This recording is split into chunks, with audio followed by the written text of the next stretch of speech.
misalnya apakah kita kebanyakan ngetik atau Hmm. kerjaan apa gitu, itu cukup diistirahatkan saja. Atau misalkan kalau kita kepentok sesuatu gitu, kepentok pintu gitu, terus jadi biru gitu ya, itu pertolongan pertama itu cukup di kompres es atau diistirahatkan.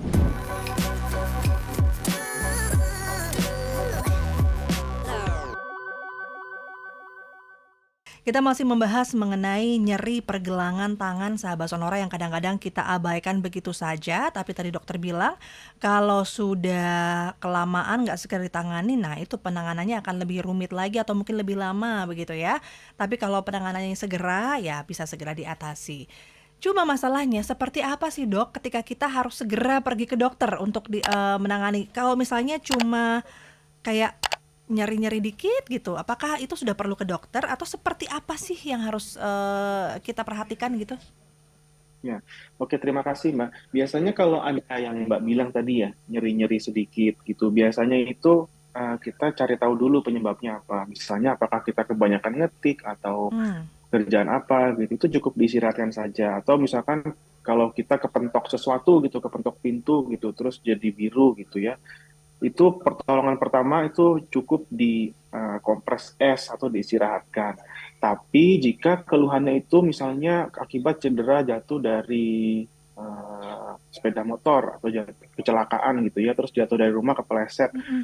kemudian terasa nyeri sekali, terus ada perubahan bentuk di tangan, Mm-mm. misalnya tangannya jadi bengkok atau jadi bengkak banget gitu. Mm-mm. Terus ada rasa kesemutan yang tiba-tiba gitu, mati rasa yang tiba-tiba, apalagi ada luka terbukanya, itu harus segera ke dokter.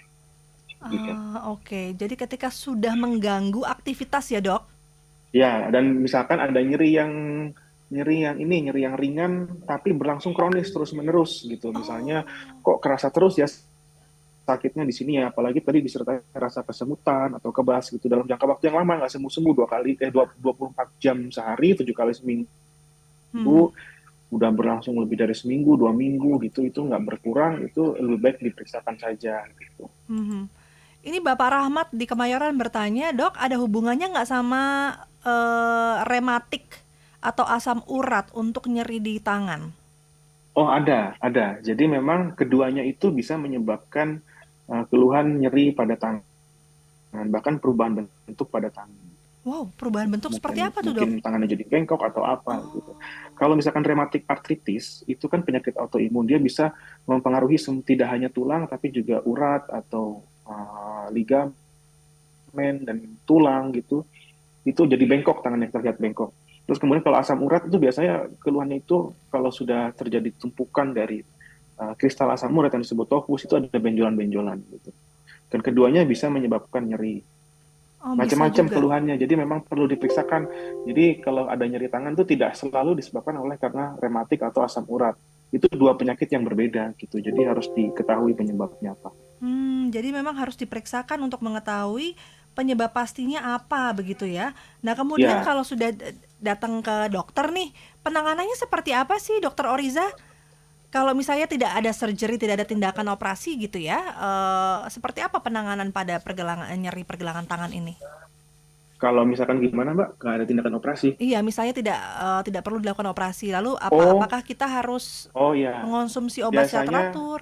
ya, salah satunya adalah obat, kemudian Mhm. modifikasi aktivitas, dan di Mayapada juga biasanya saya akan refer ke dokter rehabilitasi medik KFR Mmm. untuk mendapatkan fisioterapi. Gitu. Oh, oke. Tapi memang, semuanya harus diperiksakan terlebih dahulu untuk mengetahui ya, kalau tadi Dokter Adika katakan screening dulu gitu ya? Iya, screening dulu. Baik, kemudian juga ada yang bertanya, ini Ibu Elisa. Ibu Elisa bertanya kalau diagnosis nyeri pergelangan tangan seperti apa, pengobatannya seperti apa? Oke, tadi sepertinya sudah sekilas kita jawab ya, tapi Iya, mungkin bisa banyak dijelaskan ya. kembali? Oke, pengobatan nyeri pada pergelangan tangan itu bisa macam-macam ya. Mulai dari tindakan yang non-invasif, Mhm. misalnya paling tidak kita edukasi aktivitas apa yang menyebabkan, kemudian di stop atau dikurangin intensitas dan frekuensinya tanpa menggunakan obat. Kemudian kita juga bisa menggunakan obat-obatan tertentu. Lalu kalau misalkan obat-obatan tidak, itu juga dibantu dengan fisioterapi. Kalau Mhm. fisioterapi itu juga masih kurang membantu, kita naik lagi terapinya ke yang invasif. Itu salah satunya adalah injeksi, suntik. Nah, Oh. kalau disuntik itu beberapa kali, itu tidak bisa mengurangi gejala, atau bahkan gejalanya malah meningkat, baru dipertimbangkan untuk melakukan tindakan pembedahan, gitu. Oh, oke. Jadi ada tindakan injeksi juga ya di sana ya? Ya, nah, tapi tergantung derajat keluhannya ya, dan keparahan dari penyakitnya, gitu. Mhm.